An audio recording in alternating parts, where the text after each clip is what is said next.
Well, expect more tweaks in the GST as the Council meets tomorrow. Remember, this is an urgent meeting that the Council will hold through a video conference. There are two main issues that we understand could be discussed. First, the nationwide rollout of the e-way bill. The e-way bill is likely to be introduced in phases in select states from the 1st of January next year. Worth noting that the GST Law Panel had recommended to defer the e-way bill till 2019 and have an alternative to the bill as well. Another issue on the agenda is to plug loopholes that cause revenue leakage. So some important matters to be taken up by the GST Council in a special meeting tomorrow. The other big story on the tax front, electronic goods are set to get more expensive. The government has hiked the basics customs duty on some electronic goods. These include mobile phones, televisions, microwaves, LED lamps. The customs duty on mobile phones has in fact been raised from 15% to 15% from the current 10%, while the duty on televisions, microwaves and LED lamps has been raised to 20%. To discuss both these developments, joining us now is MS Money partner at Deloitte and Pratik, Jain partner at PwC. Gentlemen, appreciate you joining us here. And Pratik, let me start by asking you, urgent meeting of the GST Council via VC, e-way bill, phased rollout, perhaps starting the 1st of January. That could be on the agenda. How significant will that be? No, this is very significant and very surprising indeed, because what we heard was that the advisory committee, which they had formed to suggest the changes in GST and to simplify the GST laws, had suggested that e-way bill should be deferred till March 19. And they also suggested that there should be some alternative to e-way bills should be debated and found out.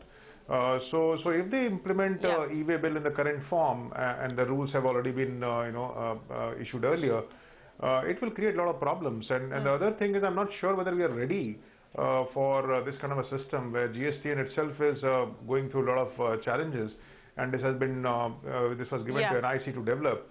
So one will have to see the readiness from a technology standpoint as well. But industry clearly was not expecting this. They were hoping that more debate and discussion would happen on this before implementation. So let's see what they do. But it could create supply chain bottlenecks. It could create issues at the border, and so on and so forth. When we talk about one nation, one tax, clearly industry is not expecting that at all. So one would need to see how it goes. But I'll be surprised if it happens. You'll be surprised if this happens. Mani, as Pratik was pointing out, there was the GST Law Committee's recommendations that have come in as well. We've also seen a meeting today take place in Bangalore for that panel headed by Sushil Modi on the GST and looking at the technical issues. What would the expectation be given the fact that the Law Committee's recommendations are now likely to be taken up in some form or fashion as well? If we are looking at tomorrow's meeting, I believe it's a meeting convened at relatively short notice. And to my mind, what seems to be uppermost in the minds of government is the fact that during the last month, the collections have dropped. And the collections have dropped significantly by approximately 10,000 crores. I believe there are a set of people who are tasked with finding out why these have dropped. And possibly there is a fear that this has dropped on account of the fact that people are not paying the right taxes. And maybe that has led to a conclusion that e-way bill is a right way to plug that in. Now, e-way bill, as we have said many times in the past, is certainly something which is not a good step or not an industry-friendly step, and is something which is going to lead a lot of bottlenecks. The point which I would like to mention is, after GST has been rolled out on 1st of July, till now, there are 12 states which have already introduced e-way bill in some form or the other. The latest state which has done that today is the state of UK. Now UK is not as in United Kingdom, it's as in Uttarakhand. So UK has introduced an e-way bill since today, and there are 12 states, including all the 5 southern states, which have an e-way bill requirement. So if we are moving into a countrywide e-way bill system, to some extent, this is going to ensure that the remaining states also come on board. So while that is certainly not in line with what people were expecting, this is something which possibly some of us may have to accept as a reality. I think you may have a point there. Pratik, going back to the issue that money raised, and there was a meeting last weekend as well that the Finance Secretary Hasmukh Adhia had with commissioners on what has gone wrong as far as revenue collections are concerned. And I would imagine, as Mani points out, that that could be part of the agenda for this meeting tomorrow. Yes, so that is really a concern. A, the revenue collection, and B, the number of returns which are getting filed, and therefore the government definitely needs to do something on that. They've already started the verification of the opening transitional credit, etc., and recently a press release was issued, nudging the businesses to carefully look at and maybe revise the opening credit statement, which they would have filed, which is not correct. So they're doing few things, and therefore that's all right. I mean, the GST Council discusses the various steps that need to take to strengthen the mechanism, to look at the intelligence and all of those things. But to my mind, the e-way bill is not the right way of looking at that. So I mean, maybe there would be other ways of strengthening this, but certainly not e-way bill.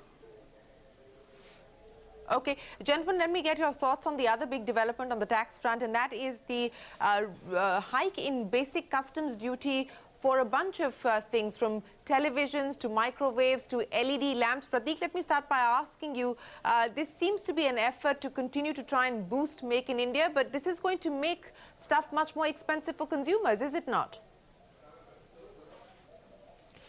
That's right. So I think there are two twin objectives. One, as you said, was to promote Make in India, and second is to garner some revenue as well, because really on the GST front, the revenues are not that encouraging as yet. So that's the reason. But really 10 to 15% on mobile phones and 10 to 20% on television, etc. That's a major policy shift, because you are effectively increase the peak rate of custom duty, which was 10%. So one will have to see how industry takes it. So obviously consumers will have to pay more for the, let's say, imported cell phones. That would also mean that the companies would try and set up manufacturing in India. So there are two ways of looking at. And maybe the other implication that I see is that other industry segments other than consumer electronics might also approach the government and ask them to protect them against imports. So obviously imports from China perhaps is one of the considerations that they're looking at as well. Considerations. Mani, very quickly, do you think that other industries are also going to have to see similar hikes? We've seen this coming in today. Should industry brace itself for similar hikes across other sectors? 2 points over here come to my mind. The first is the fact that we have actually lost track of the customs duty collections in the din of tracking GST collections. So how customs duty collections have been faring in the last 8 months is something which I think none of us have found time and we don't have the data. So that is one pointer which will need to be considered to know why the government has increased the customs duty. The other point is some of the electronic products have seen a rate decrease in GST from 28 to 18, and there is a lot of noise about more products coming from 28 to 18 during the process. So on the one side, when the GST gets lowered, on the other side, the customs duty gets increased. To me, it is very clear that the intention is to promote more of manufacturing in India. Now, whether that will lead to a short-term price hike, yes, it could. But will it lead to more of long-term, benefits and more employment which the government wants to generate? Possibly, it could be a way to do that. All right, gentlemen, we'll have to leave it there. We're out of time. Mani and Pratik, thanks very much for joining us on the two big developments of the day. We will, of course, check in with you as the GST Council concludes its meeting tomorrow. With that, it is time for us to wrap up our GST Centimeter.